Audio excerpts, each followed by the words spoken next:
Driver అంటే ఏదో చిన్నోడు ఆశామాష అని కూడా మీ మైండ్లో ఎక్కడైనా ఉంటే తీసి అవతల వారేయండి. బాంధవం నేను డాక్టర్ ఎంతనో డ్రైవర్లతో సమానంగా డాక్టర్లు ఎంతనో డాక్టర్లతో సమానంగా మనం అన్న భావంతో మీరు పనిచేయండి. పనిచేసినప్పుడు ప్రజలందరూ మిమ్మల్ని కీర్తిస్తారు.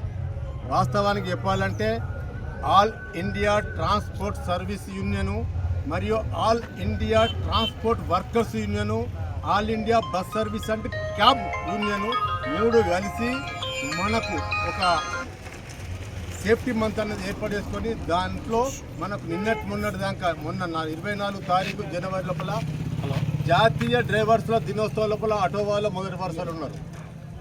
ఆటో వాళ్ళు మొదటి వరుసలు ఉండడానికి కారణం ఏంటంటే అర్ధరాత్రి బెల్ కొడితే ఉరికెత్తాడో అడ్డబీదికి పోతే ఒక డ్రైవర్ చెప్తాడో ఆ వ్యక్తిని హాస్పిటల్కే కావచ్చు, అత్యవసర బస్ స్టాండ్కే కావచ్చు, బస్ స్టాండ్ నుండి వాళ్ళ ఇంటికి కాదు చేర్చే వ్యక్తి ఎవరన్నా ఉన్నారు అంటే అది ఆటో డ్రైవర్ సోదరుడే. కానీ ఆ సోదరుడు దైవ సమానుడు నేను చెప్తున్నా, మీరు అందరూ ఒప్పుకుంటారా? ఆ రకంగానే ప్రతి ఒక్కరూ మెదలాలే. నీతిగా నిజాయితీగా మనం పట్టుకున్న స్టీరింగు అదొక పూజా యంత్రము, పూజ ఒక భాగం అనుకొని మన అమ్మా నాన్నలకు ఏ రకంగా అయితే పూజిస్తున్నామో, మనకు నచ్చిన దేవుణ్ణి ఏ రకంగా పూజిస్తున్నామో ఆ వాహనాన్ని స్టీరింగ్ను కూడా అదే రకంగా పూజ చేసినట్టు మనం వృత్తిని చేపడితే మిమ్మల్ని అందరూ కూడా పూజిస్తారు, అందరు కూడా అభినందిస్తారు, అందరు కూడా మిమ్మల్ని కీర్తిస్తారు.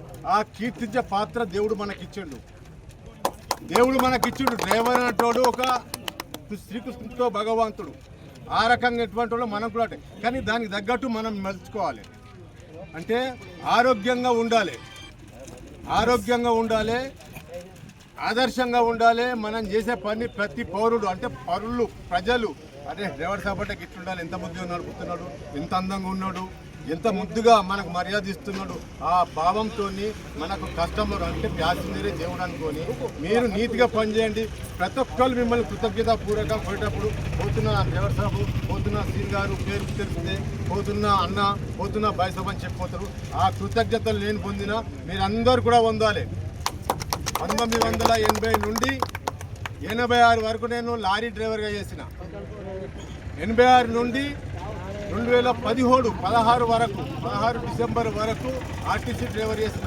ఇప్పటికి కూడా నన్ను మర్చిపోతలేరంటే మా అమ్మ నాన్న ఇచ్చిన ఈ శరీరానికి మీలాంటి వాళ్ళ ప్రేమ అనురాగాలకు వాళ్ళు పిలుస్తున్నారు. మేడం గారు నా కోసం నా తమ్ముళ్ళని నేను గెలవాలన్న దృక్పథం ఇక్కడ దాకా వచ్చిన. ఆ దృక్పథము నాకు తెలిసిన విషయము మా తమ్ముళ్ళు ఇద్దరు ఇక్కడ కనిపించిన కనుక మీతో మాట్లాడదాం అంటున్నాం. సుధీర్ అప్పటికప్పుడు పిలుస్తుంటాడు, పోయేటప్పుడు కనిపించలేదు, నేను మళ్ళీ వస్తాను చెప్పడానికి కూడా అవకాశం లేదు. సీన్ గారు వస్తున్నానని నాకు తెలియదు, లేకుంటే నా సంఘందే పక్కకు పెట్టి ఇక్కడికి మొదలవుతుంది. కానీ వచ్చిండి పోయింది కాదు, ఆయన ఇంత టైం ఇవ్వలేదు పెద్ద మనిషి. కావున మీరందరూ దైవ సమానులే, సత్యవంతంగా ఉండండి, ప్యాసింజర్లకు గౌరవం ఇవ్వండి, సిస్టమేటిక్గా మత్తులో కానీ నిద్ర మత్తులో కానీ నడిపియొద్దని ముఖ్యంగా కోరుకుంటాం. స్పీడ్ అనేది మన చేతులు ఉండాలి, స్పీడ్ చేతిలో మనం ఉండొద్దు. స్టీరింగ్ అనేది మన చేతులు ఉండాలి, దాని చేతులకు మనం పోవద్దు. బ్రేక్ లేకుండా నడిపించినోడు నిజమైన నీతిగల్ల దైవ సమానుడైన డ్రైవరు. బ్రేక్ మీద ఆధారపడ్డోడు మామూలు డ్రైవర్. మరి దైవ సమానంగా ఉంటారా, డ్రైవర్గా ఉంటారా మీ ఇష్టం. అంటే అనవసరంగా బ్రేక్ కొట్టకుండా అతి స్పీడ్ పోకుండా ఎక్కడికి ఎంత స్పీడ్ పోవాలనో అంతే పోండి. ఏ రకంగా ఆరోగ్యంగా ఉండాలనో ఆ రకంగా ఆరోగ్య సూత్రాలు పాటించండి. ఏ రకంగా మత్తుగా ఉండకుండా ఉండాలనో అది నేను చెప్పా. మన గౌరవాన్ని మనము ప్రచారం చేసుకుంటే మంచి ఆరోగ్యంగా ఉండాలి. నీతి నిజాయితీగా పూజ చేసినట్టే ఆ స్టీరింగ్ పట్టుకొని నడిపించాలి. పూజ చేసేటప్పుడు తప్పు ఒప్పులు చెప్తారా? మత్తులు ఉంటారా? స్నానం చేయకుంటారా? ఆ రకంగానే ఆ దైవ సమానమైన స్టీరింగ్ను మనము ఆ రకంగానే పట్టుకోవాలి. ప్రజలు కీర్తించే విధంగా ఉండాలి. ఎక్కడ కూడా జగిత్యాల ఆటో డ్రైవర్లు అంటే తెలంగాణ రాష్ట్రంలో గిట్లుండాలి అని మిమ్మల్ని ఆదర్శంగా తీసుకోవాలి.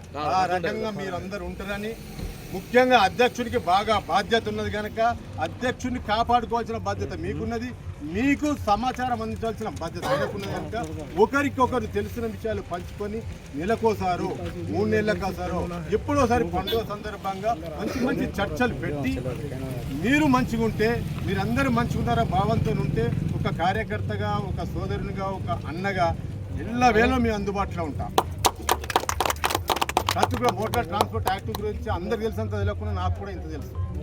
పోలీస్ వ్యవస్థ ఉంటే చట్టాల గురించి ఏమైనా కావాలంటే నాకు తెలుసు.